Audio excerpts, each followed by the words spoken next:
So, I wanted to give a big shout out over here to Jean-Francois C., Montreal fan Sakic. Now, Jean-Francois has gone semi-viral, kind of viral over the past few years because he is a capologist and an LTIR expert. Every once in a while, he'll come out with a series of tweets that talks about NHL cap-related news, and he is a very smart person. He usually goes out there and talks about this stuff. He fights hockey misinformation about the CBA and NHL rules. Also, as signaled by his name, he speaks French. Should I have said that in French? En français? Il dit français. Il parle français, I guess. Anyways. Yeah, no, tells French. That's wrong. My bad. Anyways, today we're going over an update that the CBA has published, courtesy of Jean-Francois C., because it turns out the Ottawa Senators and the Vegas Golden Knights, but really more so the Ottawa Senators, turns out they changed the league. And we're going to dive into all of that here in this video. So Jean-Francois C. went out there and posted that the CBA has a new section for no trade lists. To avoid the whole Dadonov Ottawa debacle, the player who has a no trade list must send their no trade list to the team, and the team must send the list to the central registry as soon as possible. The list is considered valid if an email is sent to the club. And in the CBA, there is a little segment over here, the filing of no trade lists. Add new CBA section 11.8D that provides as follows. Any written list that limits the number of NHL clubs to which a player would accept a trade without his prior consent, e.g. a trade list or a no trade list, that is provided by or on behalf of a player to a club pursuant to a no-trade clause contained in an SPC, must be acknowledged by the player and filed promptly by the club with central registry. Yeah, no, not central. There's a break there. Filed promptly by the club with central registry in accordance with Exhibit 3 here too. For purposes of this subsection, an applicable list will be considered acknowledged by the player if, without limitation, either the player or his representative emails the list to the club. So, once the player and once the player's agency put together a list, once they have the names, okay, these are the teams that I want to go to, these are the teams that I don't want to go to, once they email that list to the NHL team, the list will be considered acknowledged. The list will be considered acknowledged by the player, and then that list needs to be immediately forwarded to the NHL's central registry.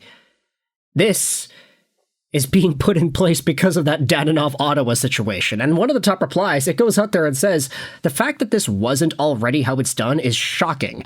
Until you remember, hey, wait a minute, this is the National Hockey League.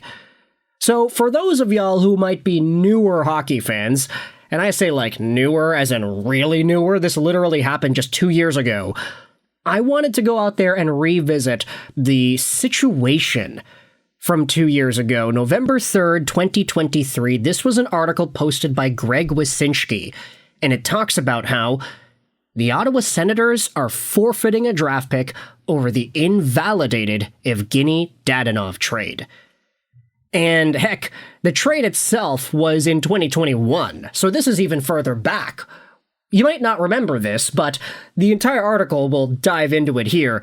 The Ottawa Senators will forfeit a first-round pick for their role in the July 2021 trade of Evgeni Dadonov to the Golden Knights, and the subsequently invalidated March 2022 deal that would have sent Dadonov from Las Vegas to Anaheim. Ottawa will forfeit its first-round pick in one of 24, 25, or 26. The Senators will make that determination within 24 hours of the conclusion of the draft lottery that season. Here is the scoop. In March 2022, the Golden Knights traded Dadonov to the Ducks, along with a conditional second-round pick for John Moore and the contract of Ryan Kessler. But hours after the trade was announced, Vegas said it had become aware of an issue with respect to the trade, and was consulting with the league office about it. The issue surrounded Dadonov's limited no-trade clause in his contract, which he had signed in October 2020 with the Senators. The clause indicated that Dadonov could not be traded without first submitting a 10-team no-trade list. The Ducks were on a previously submitted no-trade list to Ottawa, but when the Golden Knights traded for Dadonov in July 2021, there was no mention of the trade protection on the trade call with the Senators and the NHL. Therefore, it was not acknowledged when Vegas completed the trade with Anaheim.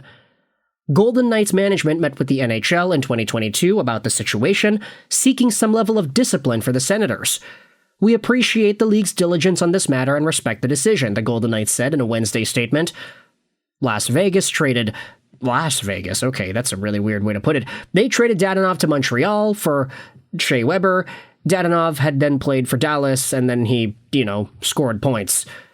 But here's the thing about that situation. Because Ottawa did not provide the trade list of Dadonov to Vegas when Dadonov got traded to Vegas in 2021, by the time 2022 rolled around and Vegas wanted to trade Dadonov to Anaheim, it was like, wait a minute, Dadonov has Anaheim on his no-trade list. But then Vegas was like, wait, what? We didn't get any no-trade list. We should have gotten the no-trade list. And now rules are being put in place where it's like, yeah, not only does the team have a responsibility to actually acknowledge the trade list, but they have to send it to the NHL Central Registry, just in case something like this is prone to happening again. This is all to prevent it, so the NHL can step in and say, okay, yeah, this player got traded to this team. By the way, new team, there's a trade list that we have for this guy. It is very, very important that the NHL team that receives the trade list puts it into the NHL system, because now it seems like the NHL will be put in charge of handling trade lists and making sure they actually get to the right places so that teams know where it is players are allowed to be traded to. The Evgeni Dadonov situation was so bad because it was Pierre Dorian's fault that the Ottawa Senators ended up losing on a draft pick, since they made the mistake of not sending the draft list over, or not the draft list, the trade list over to Vegas. Here's Dadonov. By the way, he doesn't want to get traded to these teams. Vegas didn't know that, so they traded him away to one of those teams they didn't want to go to. And then it was like, yeah, all right, well now, Ottawa is forfeiting a first-round draft pick.